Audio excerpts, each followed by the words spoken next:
कोशिश हम सबको यही करना चाहिए। कोशिश ऐसा करिए कि आप कभी किसी पर आश्रित ना हो, कभी किसी पर डिपेंडेंट ना हो। डिपेंडेंट हो तो अपने पर, अपनी कला पर, अपने खूबियों पर, और जो आपके इष्ट हैं, जो आपके भगवान हैं, उन पर, उसके सिवा किसी पर नहीं। कहने का मतलब ये है कि आपकी जो भी ज़रूरतें हैं, जो भी चीज़ें हैं, प्रयास करिए कि उसे आप स्वयं पूरा कर रहे हैं। उसके लिए आप किसी पर डिपेंड नहीं हो रहे हैं, किसी के आगे आपको उसके लिए कहते हैं ना कि किसी के आगे उसके हाँ में हाँ, ना में ना, चाहे वो सही हो गलत हो कुछ भी हो, या उस इंसान के हिसाब से घूमना फिरना, वो जो कहे वो करना ताकि वो हमें हमारी चीज़ें दिलाए, ऐसा मत बनिए। किसी के हाथ की कठपुतली मत बनिए। कुल मिलाकर ये कहना चाहती हूँ। मतलब आपको ना जो भी चाहिए उसके लिए खुद पर आश्रित रहिए। अब बहुत लोगों का ये सवाल हो सकता है कि भाई हम तो कमाते नहीं हैं, हमें डिपेंड होना ही होना है, हमारे पास दूसरा कोई ऑप्शन नहीं है।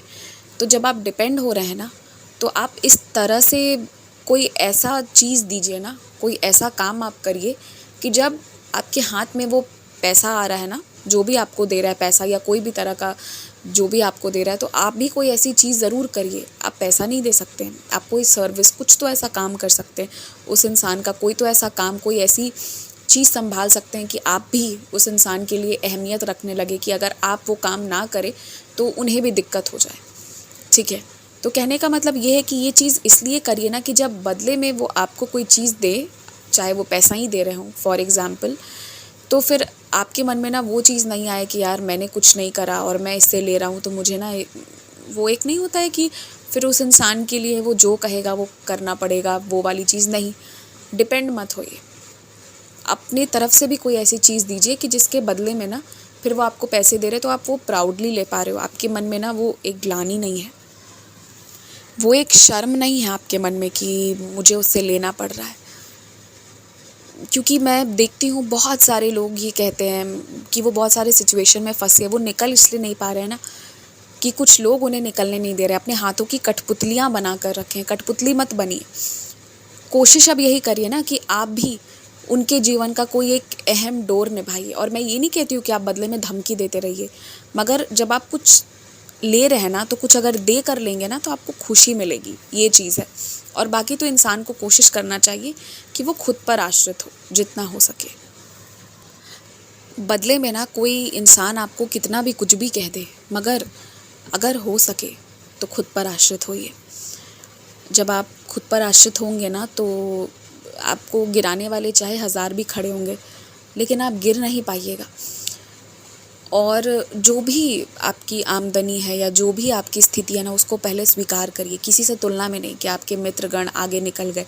सबकी अपनी अपनी किस्मत है, और ये किसने कहा कि पूरी ज़िंदगी आपकी स्थिति भी वही रहेगी और बेहतर होगी। ज़िंदगी आगे बढ़ेगी, जो गलतियाँ आपने की हैं उससे सीखेंगे तो निश्चित ही फिर आगे बढ़ेंगे, ये तो होना ही। और जो इंसान मन में एक बार सोच लेता है ना कि भाई मुझे आगे बढ़ना है, तो उसे फिर कोई नहीं रोक सकता। आज नहीं तो कल वो ज़रूर बढ़ेगा, क्योंकि उसने सोच लिया है। तो उसका जो भी कार्य होगा ना, वो बढ़ोतरी की ही ओर होगा, पतन की ओर कभी नहीं होगा, चाहे वो धीरे ही क्यों ना हो। और अगर आपकी सैलरी थोड़ी कम भी है ना, तो जो भी है उसे स्वीकार करिए।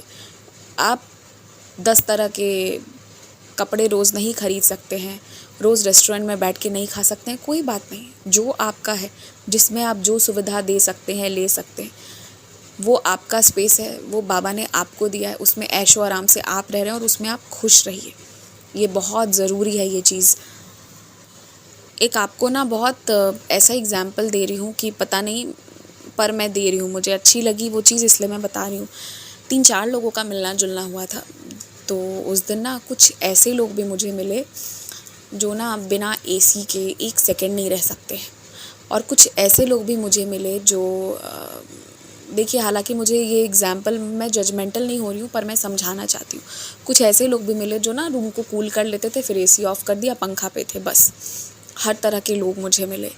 ठीक है, मैंने ना कल एक चीज़ रियलाइज़ की कि ऐसा नहीं है कि ये लोग अफोर्ड नहीं कर सकते थे, पर कुछ लोगों में ना सिंप्लिसिटी, सादगी इतनी ज़्यादा है। आपको जैसे मन है वो वैसे रहिए, पर ना वो किसी से मांग नहीं रहे थे। मैंने जो सिंप्लिसिटी देखी, मैंने जो देखा कि अपने आप में, अपने स्पेस में खुश रहना, कोई तुलना नहीं, कोई कुछ नहीं, और फिर शून्य से शुरुआत करना, लेकिन करना और कोशिश करते जाना, ये चीज़ें जब मैंने देखी, और जो मैं एसी वाला एग्जाम्पल ले रही थी, कुछ लोग ना दिखाने के लिए भी ना चाहे वो कुछ करते हो या नहीं करते हो, मगर जब पूरी सभा में बैठे होंगे तो हाई कूल करके बैठ जाएंगे कि हम तो इसके बिना नहीं रह सकते हैं। तो मैंने वही देखा ना कि जब आप दिखाने में रहेंगे ना, तो वो कहते हैं ना प्रतिष्ठा में प्राण गंवाना, वो वही स्थिति हो जाती है। तो लेकिन जब आप अपने आप को, अपनी स्थिति को स्वीकार कर लेंगे कि मैं इसमें ठीक हूँ, मैं इसमें खुश हूँ, ये मेरी स्थिति है और मैं इससे ज़्यादा दिखावा भी नहीं कर सकता, मगर मैं जो भी करूँगा अपने लिए या अपने लोगों के लिए, वो मैं अपने आप से करूँगा, किसी से मांग कर नहीं करूँगा। और मैं जो भी करूँगा ना, वो पूरी प्रेम निष्ठा से करूँगा। बस इतना ही मन में होना चाहिए, इसके आगे कोई और चीज़ नहीं होनी चाहिए। क्योंकि अगर आप दिखावा करने जाएंगे, तुलना करने जाएंगे ना, तो आपसे बेहतर कोई आपको मिलेगा जिसका लिविंग कंडीशन आपसे भी बेहतर होगा, और आप शौक में पड़ जाएंगे कि नहीं भाई, मैं इतनी तुलना तो मैं नहीं कर सकता। तो ये वाली चीज़ है। तो इसलिए तुलना में नहीं जीना है, अपने ऊपर आश्रित होकर जीना है और किसी पर आश्रित नहीं होना है। कोशिश तो यही करिए कि फ्री में तो कुछ लेना नहीं है किसी से, अगर ले रहे हैं तो कुछ ना कुछ ज़रूर देना है, किसी ना किसी तरीके में देना ही है। तब आप लेंगे ना तो आप गर्व से ले सकते हैं कि नहीं, आपका भी रोल है।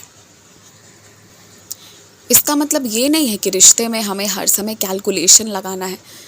लेकिन जब एक लंबे समय की बात हो और आपको लगे कि सामने वाले के मन में ये चीज़ है कि ये कुछ दे नहीं रहा है, ये सिर्फ ले रहा है, तो वैसे में सिर्फ लेना नहीं है। मैं आपको एक इंस्टेंस बता रही हूँ। एक लेडी थी, वो ना क्या करती थी कि उनके हस्बैंड उन्हें जो भी एक्सपेंस देते थे, मेड सर्वेंट ये सब के लिए, उसको ना वो रख लेती थी अपने पास में। और जो मेड वो रखती थी वो जैसे कुक के लिए, सबके लिए दी, वो कुकिंग वगैरह के लिए नहीं रखती थी। और वो कुछ बेसिक काम जैसे कि क्लीनिंग करवा लेना, वेजिटेबल चॉप करवा लेना, ये सारी चीज़ें करवा के बाकी काम खुद करती थी, और वो पैसा वो बचा के अपने पास में रख लेती थी। और उनके हस्बैंड जो थे, मगर वो दोनों के नाम पे पैसा उनको देते ही थे। इफ़ आई रिमेंबर 5000 रुपीज़ देते थे, ठीक है। तो वो एक अमाउंट बचा लेती थी, वो हाउसवाइफ थी। तो यहाँ पर ये चीज़ थी ना कि वो भी तो कंट्रीब्यूट कर रही हैं अपने तरफ से, ताकि हर इंसान ऑफिस पहुँच सके, घर स्कूल पहुँच सके, सब कुछ पहुँच सके। तो फिर उन्हें ना, फिर वो बचा लेती थी तो वो उनका हो जाता था, फिर उन्हें उस चीज़ के लिए गिल्ट फील नहीं होता था। और ऐसा नहीं है कि हर इंसान केयरिंग नहीं होता है, या मतलब हर इंसान को चाहिए कि आप कुछ ले रहे हो, दे रहे हो, वो वाली चीज़ हो, पर कुछ लोगों के मन में ये चीज़ होती है। तो अगर वैसा कोई हो जिसके मन में वो चीज़ हो, तो आप भी कोई अहम भूमिका निभाना शुरू करिए, ये बहुत ज़रूरी है। तो वो लेडी उसके बाद कहती थी कि भाई मैं क्यों नहीं रखूँ, ये मेरी पॉकेट मनी है, ये चीज़ है। तो वो इसलिए रख पाती थी क्योंकि वो भी एक अहम भूमिका निभाती थी। और बाकी जब वैसा समय आता है ना कि अब आप काम करने के लिए नहीं, अब आप आराम करने वाला टाइम है आपका, तो उस टाइम पे फिर सबकी मानसिकता बदल जाएगी और उस टाइम पे आपको वो चीज़ भी मिलेगा। मगर ये चीज़ कि हर समय आराम करना है, काम नहीं करना है, ऐसा पूरी उम्र नहीं होना चाहिए, है ना। ये वाली चीज़ है। आई होप जो मैं समझाना चाह रही हूँ वो चीज़ मैं आप लोगों को कन्वे कर पा रही हूँ। और ये सारी चीज़ें जो है ना, ये जो मेरे व्हाट्सएप पर इतने लोगों के इतनी तरह की सिचुएशंस आती हैं, इतने तरह के मैसेजेस आते हैं ना, उससे मुझे लगा कि मुझे ये मैसेज देना चाहिए। ये हर उस व्यक्ति के लिए नहीं है जिसके घर पर रिश्ते कैलकुलेशन से चल रहे हों, बस उसके लिए है। जिनके घर पर रिश्ते सिर्फ प्रेम से चल रहे हों तो वो ठीक है, लेकिन कभी कभी ना, चाहे कितना भी प्रेम हो, कुछ भी हो, कभी कभी लोग कैलकुलेशन लगा देते हैं। कैलकुलेशन लगाए कोई और आपकी तरफ में ब्लैंक हो, ऐसा नहीं होना चाहिए। इस चीज़ का बस ध्यान रखना है, मैं यही बताना चाह रही थी। हालांकि रिश्ते कैलकुलेशन से नहीं चलते, मगर जो आज की स्थिति है या जो मैं स्टोरी सुनती हूँ, जो सफरिंग्स लोग अपनी बताते हैं, उससे मुझे लगता है समटाइम्स कि कभी कभी कैलकुलेटेड लाइफ भी लीड करना पड़ता है, लोग ही मजबूर करते हैं। और कोई बात नहीं, जो परिस्थिति है उसे स्वीकार करिए, तभी आगे बढ़ेंगे। जय साईं राम।